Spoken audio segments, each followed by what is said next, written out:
지금 우크라이나에서 대탈출이 이어지고 있습니다마는 우크라이나 국민들이 피난민이 되어 인근 인류 국가인 헝가리, 폴란드, 슬로바키아, 루마니아, 몰도바 등의 친서방 국가들로 대탈출이 이어지고 있을 뿐 아니라 심지어는 우크라이나 동부에서는 아예 러시아로 탈출을 하는 행렬이 이어지는 안타까운 사태가 벌어지고 있습니다.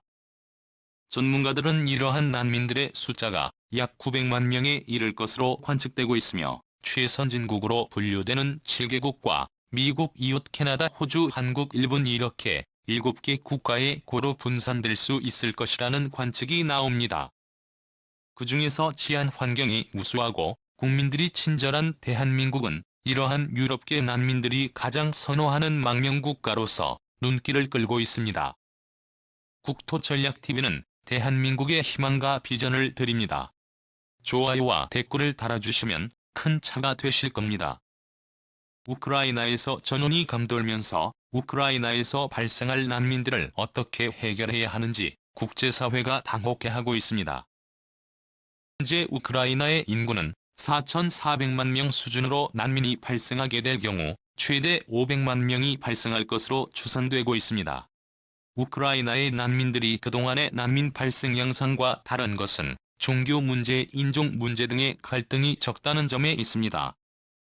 그뿐 아니라 미국, 영국, 서유럽 등 많은 서방 국가들이 현재 인력난으로 인한 물류대란 생산직, 일자리 부재, 서비스직, 노동자 부재로 인해서 노동자층이 없어지고 있는 상황에서 현재 서구권 국가들에서는 우크라이나 난민들에 대한 개방의 문이 활짝 열려 있다는 분석이 나옵니다. 그렇다면 난민들이 어느 지역으로 향하게 될지 살펴봅니다. 현재 총 5개의 선진권역들이 약 500만 명의 난민이 발생할 경우 분산 수용될 가능성이 거론됩니다. 그럼 2위부터 살펴봅니다. 1위 유럽 500만 명의 난민 중에 약 200만 명은 유럽 지역에 정착할 것으로 관측됩니다. 유럽은 난민법 이후 망명법안이 있는 나라로서 난민이 유입되면 다른 나라들과는 달리 적극적인 자세를 취합니다. 그 때문에 유럽은 현재 색슨족, 켈트족, 슬라브 계통, 노르만족에 통해 금발의 푸른 눈 중심의 나라들이 아니라 다양한 이민족이 유입돼 살아가고 있어 유럽의 전통적인 이미지가 크게 바뀌어가고 있는 추세입니다. 그런데 이번 우크라이나 사태는 조금 다른 양상입니다. 기존의 유럽 주민들과 별반 다를 바 없는 외모와 유사한 기독교 문화권에서 발생한 난민들로 기존의 난민 사태와는 조금은 다른 양상을 띱니다. 유럽에서는 독특한 난민법이 적용됩니다. 바로 1990년 체결된 더블린 조약 때문입니다. 이후에 회원 국가들은 난민들이 가장 먼저 입국한 국가에서 망명 신청을 하고 또 가장 먼저 입국한 나라에서 책임을 지고 난민을 보호하도록 규정하는 정책 때문입니다. 이 때문에 아프리카나 중동 국가와 인접해 있는 이태리, 그리스, 스페인과 같은 남유럽 일대에서는 매우 골치가 아픈 상황이었습니다.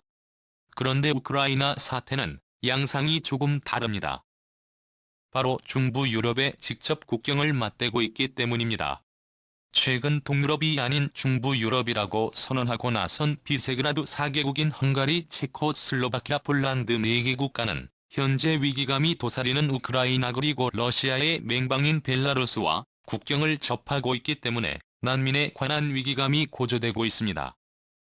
특히 폴란드는 EU의 회원국이지만 벨라루스는 EU의 회원국이 아닌 러시아의 동맹 국가로서 벨라루스에 진입한 난민들을 벨라루스 당국이 폴란드와 벨라루스 국경에 억지로 몰아넣으면서 군사적 충돌 양상까지 빚어질 위기에 처한 상황입니다.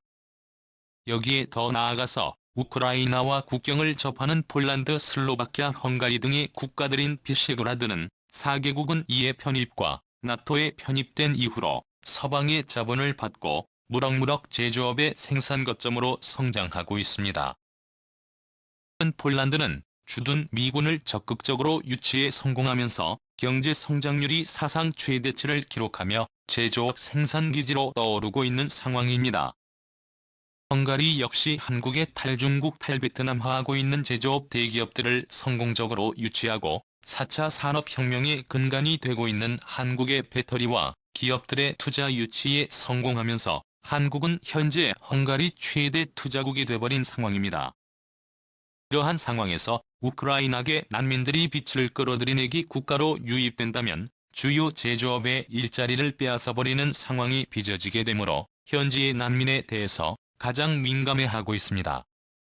빅토르 오르반 헝가리 총리 역시 최근 우크라이나 사태로 인한 난민을 가장 크게 우려하고 있으며 헝가리에서는 반반 난민법을 제정하여 난민의 체류 및 정착을 돕는 사람들을 처벌하도록 규정하는 법안을 통과시켜 이외의 회원국이지만 의회법에 어긋나는 정부. 이들 시위하면서 우크라이나 난민들이 헝가리를 넘어서 독일, 프랑스 혹은 북유럽과 같은 나라들로 흡수될 것으로 관측되고 있습니다.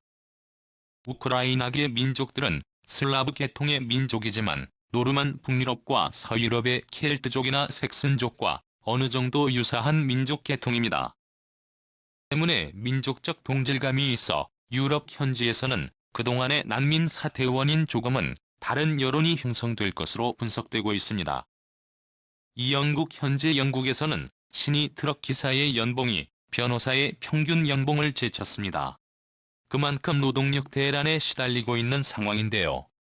트럭 기사들이 없어서 식량의 운반이 제대로 이루어지지 않아 영국 동부 전역에 생수가 제대로 공급되지 않는 사태까지 빚어진 적이 있습니다. 영국 변호사 평균 연봉은 6,400만 원 수준이지만 트럭 운전기사의 연봉은 억대 연봉입니다. 현재 우크라이나에서 발생할 500만 명의 난민 중에 약 200만 명은 이회원국으로 분산될 가능성이 있고 약 50만에서 100만 명가량은 영국에 정착할 수 있을 것으로 분석됩니다. 브렉시트로 인해 영국은 이제 유럽이 아닙니다. 유럽에서 탈피해서 아메리카 한국과 같은 극동아시아 국가들과 연대하여 새로운 국가 발전을 모색하기 위해 사실상의 유신에 나섰다는 전문가들의 분석이 나옵니다. 최근 브렉시트 사태는 영국판 메이지 유신이나 한국의 2000년대에 있었던 정보통신혁명에 비견되는 일이 벌어지고 있습니다. 19세기 말 일본은 아시아에서 탈출해 구라파 즉 유럽에 진입하자는 정책인 타라입구 정책을 수립하여 빠르게 유럽 이것들을 단순히 흡수하는 정책만 할 뿐 아니라 심지어 유럽인과의 혼혈과 통군을 2세를 낳을 것을 권장했습니다. 그런데 최근에 영국은 탈구이다 즉 구라파에서 탈피하여 아시아에 진입하자는 정책이 진행되고 있습니다. 19세기 말 영국은 타라입구를 위해 영국의 손을 잡았지만 최근 영국은 한국의 삼성전자 현대자동차 그룹과 같은 한국의 대기업들과 민간협력 업체들과 손을 잡고 제4차 산업혁명에 진입하기 위한 몸부림을 치고 있습니다. 심지어 영국에서 불고 있는 탈구이바로 인해서 영국 내에서는 한국의 웹툰이나 드라마가 유행 중이고 한국인을 담기 위한 성형까지 하는 등의 일이 일어나고 있습니다. 19세기 말 일본의 타라입구 상황과 흡사한 것입니다. 그만큼 영국은 제4차 산업혁명에 진입하고자 하는 욕구가 크게 일어나고 있는데요. 하지만 현재 영국은 너무 노동력이 부족해진 상황입니다.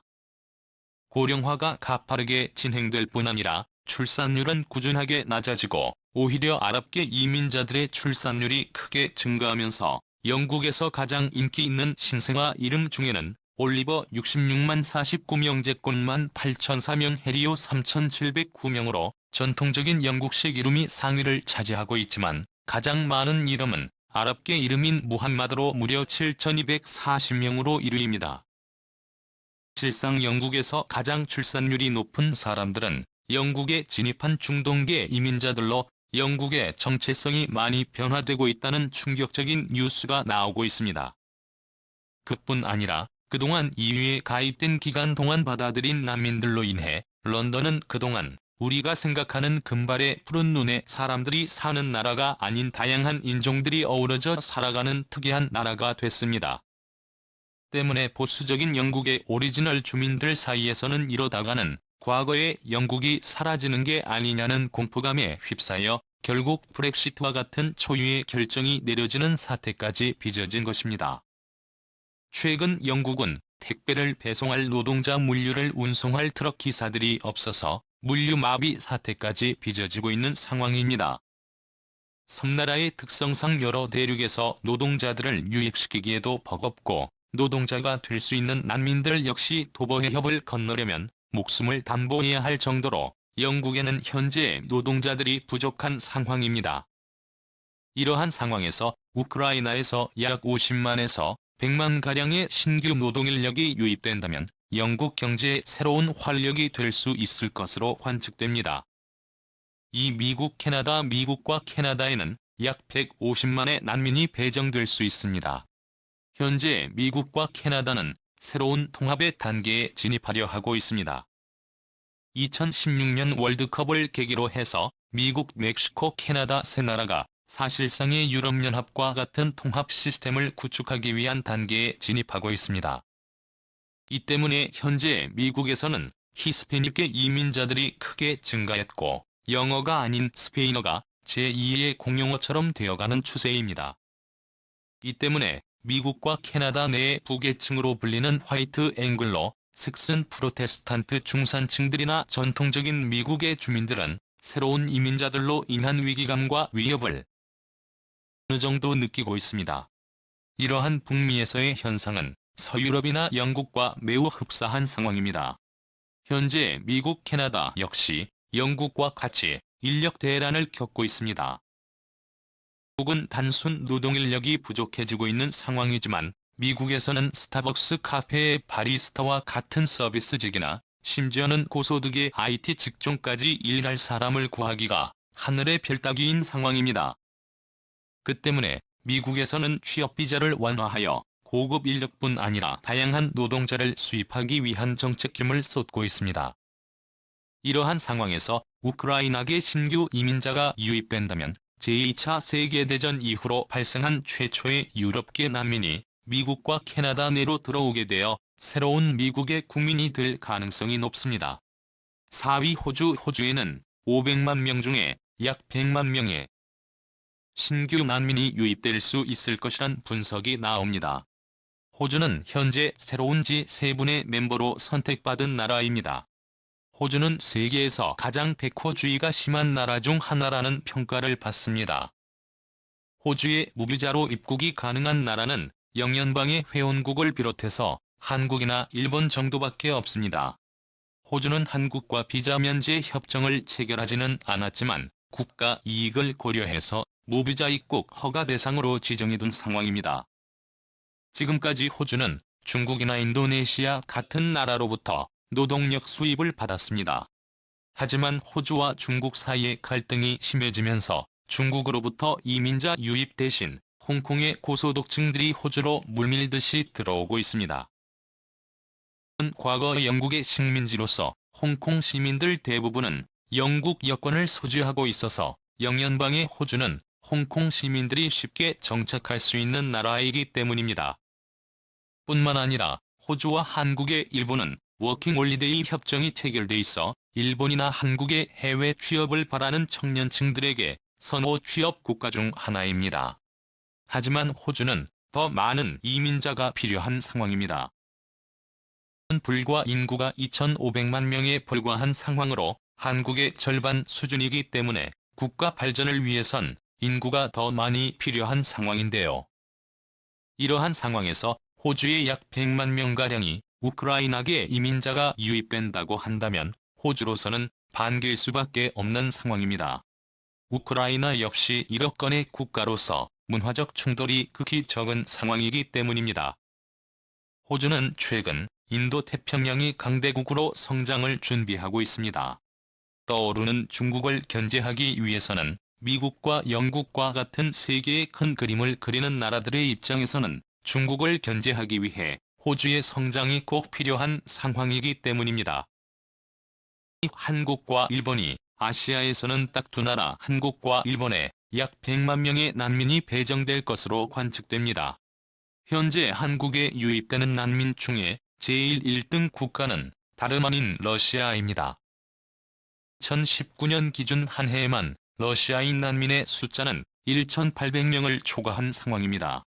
매년 러시아 난민이 약 3,000씩 들어온다고 봐도 무방할 정도의 수치인데요. 하지만 우크라이나 난민 사태가 터지게 되면 이러한 러시아-우크라이나길 난민의 숫자는 더욱 증가할 것으로 관측됩니다. 그 이유는 현재 많은 우크라이나계 난민들이 러시아 국적이 된 상황이기 때문입니다. 많은 우크라이나계 러시아인들이 러시아 지역으로 이동하고 있고, 만약 이들이 여권을 소지해서 한국에 유입된다면 정치적 망명에 의한 난민 신청이 가능할 것으로 관측됩니다. 현재 러시아는 우크라이나 돈가스 지역의 우크라이나인들을 러시아로 유입시키고 있습니다. 현재 러시아는 한국과 무비자 협정이 체결된 상황으로, 만약 이 우크라이나계 난민들이 러시아의 여권을 소지하고 비행기 값만 지불할 의사가 있으면 한국으로의 망명이 가능할 수 있습니다. 현재 우크라이나의 젊은 여성들 사이에서는 K-팝 문화가 큰 인기를 얻고 있어서 심지어 한국어를 할 줄 아는 우크라이나인들까지 있을 정도로 한국에 대한 동경이 있는 청년층들이 많은 상황입니다. 2019년 기준 한국에 난민을 신청한 러시아인의 숫자는 2,829명으로 중국의 1,000명을 앞지른 상황입니다. 카자흐스탄 난민 신청자 수인 2,136명을 포함하면 중앙아시아 러시아 계통의 난민 수는 거의 5,000명에 이르는 상황입니다. 들의 국내 입국을 허용하게 된다면 매년 5,000명씩 한국의 인구가 증가하는 상황이 빚어지게 됩니다. 이러한 난민 유입에 가장 호감을 보이는 나라는 다름 아닌 일본입니다. 일본은 그 어느 나라들보다도 유럽인들의 호의적인 나라입니다. 메이지 유신 이후로 일본은 타라이쿠의 정신을 아예 아시아인이 아닌 유럽인으로 바꾸고 싶은 마음이 어느 정도에 있었습니다. 일본 역시 서유럽, 미국, 영국과 같이 노동력 부족에 시달리면서 일본은 2011년 기준으로 OECD 국가 기준 실업률 1위를 기록하며 사실상 완전 고용사회에 진입했습니다. 하지만 여전히 노동력이 더욱 필요한 추세여서 한국인을 대상으로 3개월 단기 비자로 체류를 하는 동안에도 구직 활동이 가능하도록 했습니다. 그만큼 사람이 부족하다는 것입니다. 한 상황에서 일본의 우크라이나계 난민이 유입된다면 일본 당국으로서는 매우 환영할 수밖에 없다는 것입니다. 최근 선진국 사회에서의 저출산 문제로 인한 노동력 부족 문제는 세계적인 문제가 되고 있습니다. 아니라 세계 각 지역에서 발생하는 난민 문제는 아이러니하게 이러한 선진국 사회의 노동력 부족 문제를 해결하는 순환 구조를 만들어낸다는 분석은 세계적인 사태를 바라보는 우리의 마음을 안타깝게 하고 있습니다. 한국에서 이러한 난민들을 어떠한 자세로 수용해야 할지 정책을 마련해야 한다는 지적과 국가적인 피해와 정체성이 해석되지 않도록 주의를 기울여야 한다는 지적도 나오고 있습니다.